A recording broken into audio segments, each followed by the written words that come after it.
2030년도 세계 엑스포 개최지 투표일이 딱 20일 남았습니다. 부산 엑스포가 우리 부산의 꿈을 넘어서 대한민국의 꿈이고 또 우리 미래 세대의 꿈이다. 그렇게 저는 생각을 합니다. 다시 한번 유치를 위해서 사력을 다해서 뛰고 계신 정부 관계자 그리고 민간 기업 특히 의원 외교를 위해서 함께 뛰어주신 여야 의원님들께도 감사의 말씀을 드리겠습니다. 박진 장관님. 네, 여기 부장. 2030년도 세계 엑스포 개최지 투표일이 오는 28일이죠. 28일, 20일 남았습니다. 딱 20일 남았습니다. 지난 2002년 한일 월드컵 경기의 효과가 11조 5천억 원. 그다음에 2008년도 평창 올림픽은 21조였습니다. 그런데 2030년 세계 엑스포 유치가 되면 이 두 행사를 합친 것보다 2배 이상 많은 61조 정도로 분석이 되고 있거든요. 네. 그리고 엑스포 기간이 한 6개월 정도 되는데 6개월 동안 관광객이 약 한 3,500만 명 정도가 옵니다. 그래서 이런 여러 가지 부가가치 효과라든지 국가 홍보 효과 이런 게 굉장히 크리라고 그렇게 예상이 되고요. 특히 또 이것은 부산만의 행사가 아니라 우리 대한민국의 국격을 높이고 또 글로벌 중추국가로 가는데 하나의 퀀텀 점프가 될 그런 중요한 행사라고 저는 생각을 합니다. 네, 그렇습니다. 그래서 2030년 부산 엑스포가 우리 부산의 꿈을 넘어서 대한민국의 꿈이고 또 우리 미래 세대의 꿈이다. 그렇게 저는 생각을 합니다. 이런 원대한 꿈을 만들기 위해서 지난 1년 동안 우리 정부와 그리고 정치권 그리고 민간 기업들이 그야말로 원팀이 되어서 열심히 뛰어갔습니다. 당초에는 우리가 경쟁국에 비해서 굉장히 열세였지 않습니까? 그런데 그것을 거의 이제 경쟁국가가 대등한 상황에서 지금 경쟁을 하는 그런 상황까지 갔고요. 그리고 또 지난 1년을 잠시 회고를 해보면 우리 기업인들이 그동안 또 정치권에서 엑스포 유치를 위해서 뛴 총 거리가 대략 얼마인지 잘 모르시죠? 민관을 합치면은 지구 400바퀴 이상을 돈 지구 16만 1640만 킬로 맞습니다. 지구의 거의 한 409바퀴 정도 달하는 그런 정말 열심히 뛰었습니다. 특히 대통령께서는 91개국 455명의 외국 정상을 만났고요. 또 총리는 92개국 153명, 기업은 151개국 1,700명을 만나는 등 주요 인사 한 2,300명 정도를 만났습니다. 그야말로 전 세계의 마음을 얻기 위해서 총력전을 펼친 그런 결과였고 말씀드린 대로 지금 이제는 추격세에서 마지막 역전만 남겨놓고 있다 이렇게 생각을 합니다. 이 자리를 빌어서 다시 한번 2030년 부산 세계 엑스포 유치를 위해서 사력을 다해서 뛰고 계신 정부 관계자 그리고 민간 기업 특히 또 의원 외교를 위해서 함께 뛰어주신 여야 의원님들께도 감사의 말씀을 드리겠습니다. 장관님, 모레 11일부터 이틀간 프랑스 파리에서 파리 평화 포럼 열리는데 장관님 지금 가실 예정이죠?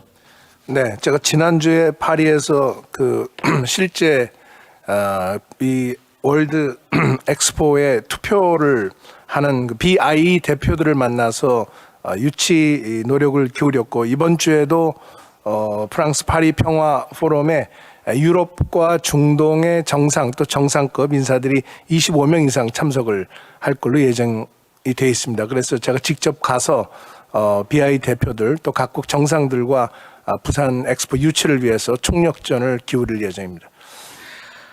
장관님 어제도 잠깐 말씀이 있었습니다만 28일 투표 결과를 지금 점치기에는 상당히 부담스럽고 그렇습니다만 좀 전망을 어떻게 하시고 계세요? 네, 그동안에 민관이 원팀이 돼서 열심히 뛰었습니다. 그래서 시간이 갈수록 우리를 지지하는 국가들이 꾸준히 늘고 있습니다. 물론 아직도 수십 개의 부동표가 있습니다. 그래서 이 나라들이 최종적으로 어느 나라를 지지하느냐에 따라서 이제 승패가 갈릴 걸로 봅니다. 그동안에는 우리의 경쟁 상대국을 지지했다가 또 입장을 바꿔서 우리를 지지하는 국가들도 있고, 또 1차 투표에서는 또 경쟁 상대국을 지지하지만 2차 투표에서는 또 우리를 지지하겠다, 이런 나라들도 꽤 많이 있습니다. 그래서 저희들은 끝까지 마지막 순간까지 한 나라도 빼지 않고 우리 한국 또 부산을 지지할 수 있도록 열심히 끝까지 노력을 할 생각입니다. 1차 투표에서 3분의 2가 안 넘으면 결선 투표로 넘어가죠. 2차 투표로 갑니다. 2차 투표가 세 개국이니까 그 결선 투표가 되는 셈인데요. 예, 맞습니다. 2차 투표 전략을 좀 잘 세우고 계십니까?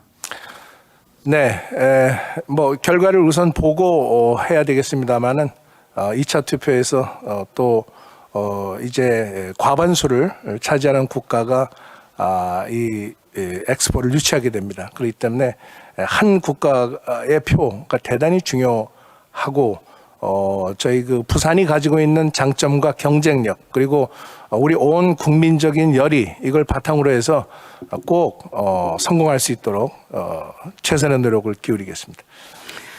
네.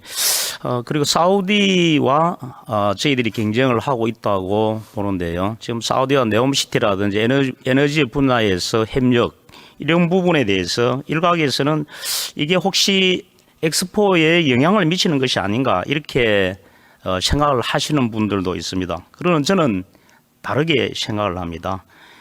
한국과 사우디는 많은 경제 협력을 하고 있지만 이게 일방적으로 이 사우디의 필요에 의해서, 우리가 필요한 것도 있지만 사우디의 필요에 의해서 이게 이루어지고 있다고 생각을 하거든요. 사우디가 네옴시티라든지 이런 것을 하려면 건설력과 기술력, 이런 게 필요합니다. 근데 지금 미국이 도와주겠습니까? 일본이 도와주겠습니까? 한국이 필요한 거 아닙니까? 그런데 역으로 우리가 이런 경제 협력이 엑스포에 좀 부정적인 영향을 미칠 것이라고 생각하는데, 이건 완전히 잘못되고 거꾸로다, 그렇게 생각을 하는데 장관님 동의하십니까? 네, 저도 의원님 생각에 동의합니다.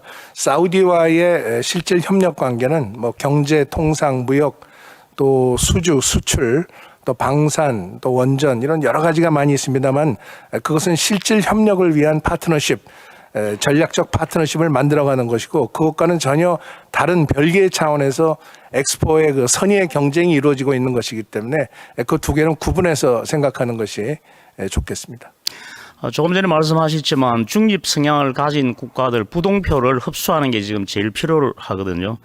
지금 현재 여러 대륙별로 국가를 봤을 때 어느 대륙 쪽을 지금 집중 공략을 막판에 조금 더 하셔야 될 것 같습니까?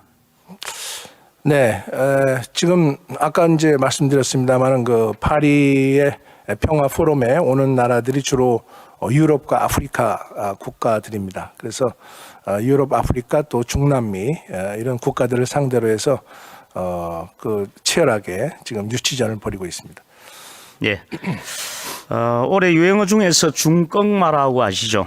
중요한 것은 꺾이지 않는 마음이다, 이런 말이 있습니다. 우리 국민과 기업, 그리고 정부, 정치권 모두가 코리아 원팀으로 되어서 중꺾마 정신으로 간다면 저는 반드시 기적을 만들어낼 수 있다고 그렇게 생각을 합니다. 우리 장관님을 비롯해서 정부의 모든 부처, 유치위원회, 오는 28일 프랑스 파리에서 2030년 부산 엑스포라는 그런 함성이 외치실 때까지 최선을 다해 주실 것을 당부를 드리겠습니다. 네, 저희 외교부 본부도 뭐 당연히 열심히 뛰지만은 167개 제외 공관들이 지금 그 부산 엑스포 유치를 위해서 24시간 불철주야 열심히 뛰고 있습니다. 부산 is ready가 부산 is 엑스포로 될 수 있도록 꼭 최선을 다하겠습니다. 예, 감사합니다. 국무조정실장님. 예, 국무조정실장입니다. 지난달 국정감사에서 농식품부 장관님 상대로 제가 개식용 종식 문제와 관련해서 질의를 했거든요. 그때 답변이 국무조정실장 주재로 7개 부처 차관급 협의체를 구성해서 논의를 하고 있다, 이렇게 밝혔었습니다. 이 협의체 지금 구성해서 몇 번 정도 회의를 했습니까? 예, 최근 들어서 구성을 해서 저희 지금 한 두 차례 9월달, 10월달에 걸쳐서 저희가 뭐 다양한 주제에 대해서 논의를 해오고 있습니다.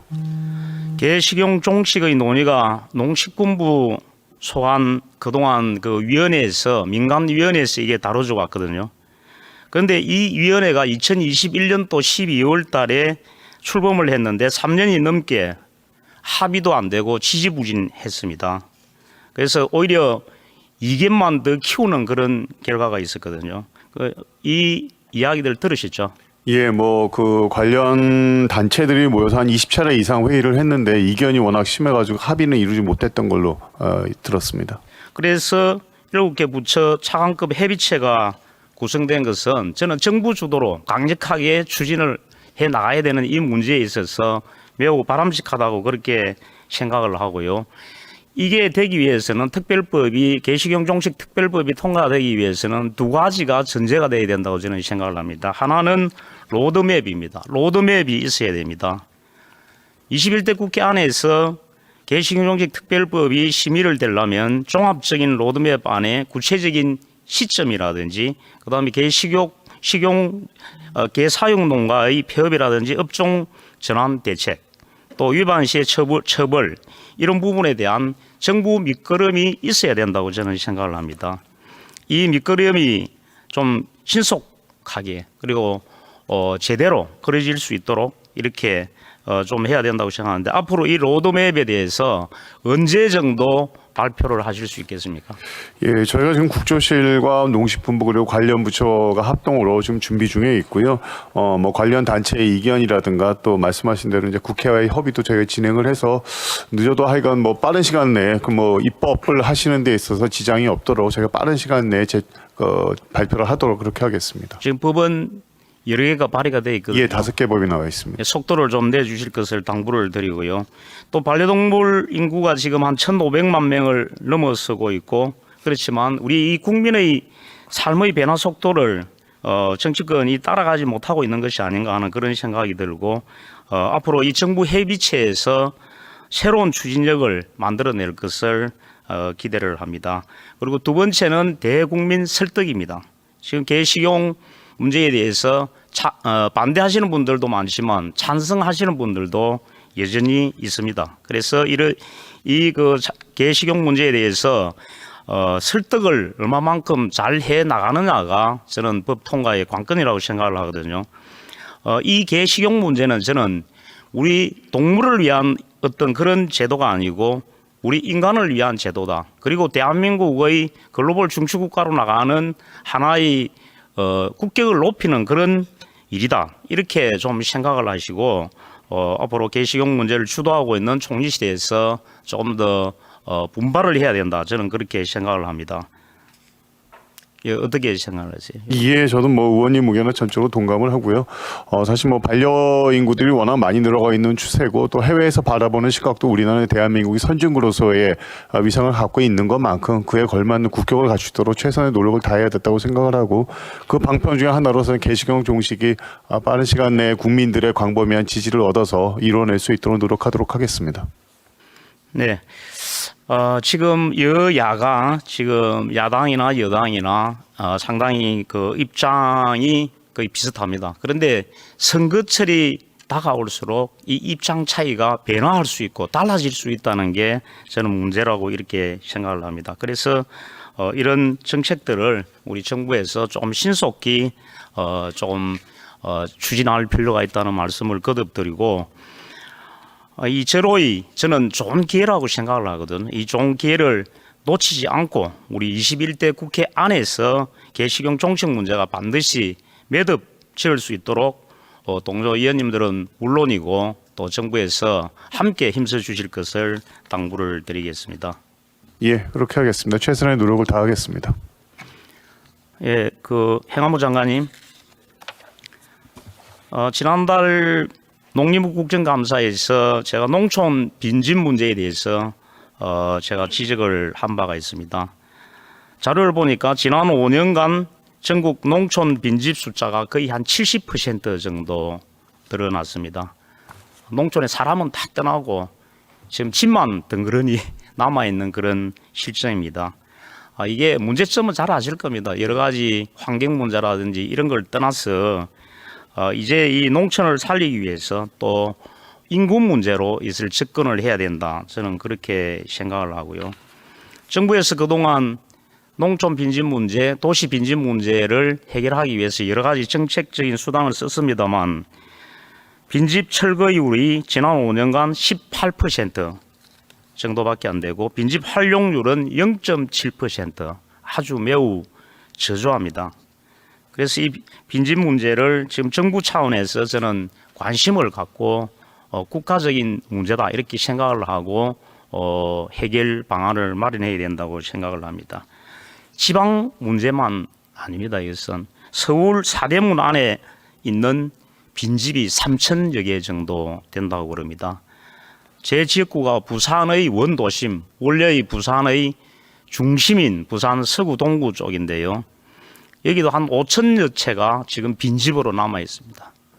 그래서 인구 감소 이런 문제가 계속 가속화되기 때문에 빈집 문제는 앞으로 더 속도가 빨라질 것이다. 그런 생각을 하고요. 지난달에 행안부에서 빈집 문제 해소 대책 발표하셨죠. 네, 그렇습니다. 여기서 빈집을 철거한 주민들에게 재산세를 완화해 주는 이런 대책들을 내놓으셨는데 저는 참 긍정적이라고 봅니다. 그런데 이것만으로는 해결이 안 된다는 거예요. 그래서 몇 가지 문제점을 잠깐 말씀을 드리자면 기본적인 통계부터 지금 다릅니다. 행안부 통계 다르고 통계청 통계 다르고 국토부 통계 다르고 지자체 통계 다릅니다. 이 통계를 어떤 것을 빈집으로 볼 것이냐 하는 통계의 기준부터 빨리 마련을 해야 된다 그렇게 생각을 하고요. 그리고 빈집을 철거하는데 인센티브만 줄 것이 아니라 빈집을 철거하지 않을 경우에 반대 개념인 페널티도 줘야 된다. 외국에 이런 사례가 굉장히 많이 있습니다. 그래서 페널티 제도를 적극적으로 좀 시행해 달라. 미국 같은 경우에 빈집 등록 수수료 이런 것을 부과하고 있고요. 영국 같은 경우에도 지방세를 중과한다든지 하는 이런 걸 지금 시행을 하고 있고 일본에서도 교토시에서 처음으로 빈집세를 부과를 한다고 합니다. 2026년도부터. 우리 세금이라고 하면 반발이 심하기 때문에 세금까지는 안 가더라도 빈집 철거를 안 하는 데 대해서 페널티를 부과할 수 있는 이런 방법에 대해서 어떻게 생각하세요? 네, 의원님 의견에 적극 공감을 합니다. 인센티브도 중요하지만 페널티를 만들자는 의견에 적극 공감하고 그 방안에 대해서 곧바로 검토를 착수를 해보겠습니다. 행안부가 컨트롤 타워가 돼야 됩니다. 네. 그래서 적극적으로 빈집 문제가 지방자치단체의 문제가 아니라 전국적인 문제다. 네. 이게 심각하다. 인구 정책 차원에서 접근을 해야 된다. 이런 차원에서 한번 행안부에서 관심을 갖고 추진해 주시길 부탁을 드리겠습니다. 네, 그리하겠습니다. 예. 박진 장관님 마지막으로 한 몇 가지만 더 여쭙도록 하겠습니다. 정상 외교 예산과 관련해서 내년도 예산에 본예산 271억, 예비비 329억이 지금 편성이 돼 있죠. 그렇게 되겠습니다. 일부에서 이게 너무 과다하다 이렇게 이야기를 하고 있는데 이게 과다한 겁니까? 뭐 필요한 예산이라고 생각합니다. 대통령께서 정상회담을 통해서 그동안에 풀기 어려웠던 문제들도 풀고 있고 또 투자 유치, 또 수출 수주, 그리고 우리 국민들의 일자리 창출을 위한 이런 경제 실질적인 세일즈 외교를 하고 계시기 때문에 앞으로도 계속 꾸준히 이런 정상 외교를 이어나갈 생각입니다. 네. 말씀하신 대로 우리 정상 외교를 통해서 우리 국익을 얻는 것이 저는 막대하다고 생각을 합니다. 이 글로벌 중추국가로 나가는 국제적인 위상도 중요하지만 경제적인 외교가 저는 무엇보다도 중요하다고 생각을 하거든요. 여기에 쓰는 우리 외교 대통령 외교 예산보다 벌어들이는 게 훨씬 더 크지 않습니까? 그래서 저는 대통령께서 오히려 예산을 작게 쓰는 게 일을 안 하는 겁니다. 예산을 많이 써서 외국에 가서 활발한 정상 외교를 펴서 오히려 더 경제 외교를 하는 게 국익에 크게 도움이 된다고 그렇게 생각을 합니다. 동의하시죠? 네, 동의합니다. 지난 1년 반 동안에 93개국과 142회의 정상외교를 했습니다. 13번 순방을 했고 22개 나라를 갔습니다. 그걸 통해서 42억 9천만 달러의 외국인 투자를 유치를 했고 중동에서만 792억 달러의 수출과 수주를 이끌어내었습니다. 이것이 이제 앞으로 제대로 모든 그 실질적인 계약이 다 이루어져서 우리 그 경제에 도움이 될 수 있도록 하나하나 꼼꼼히 다 챙겨 나가겠습니다.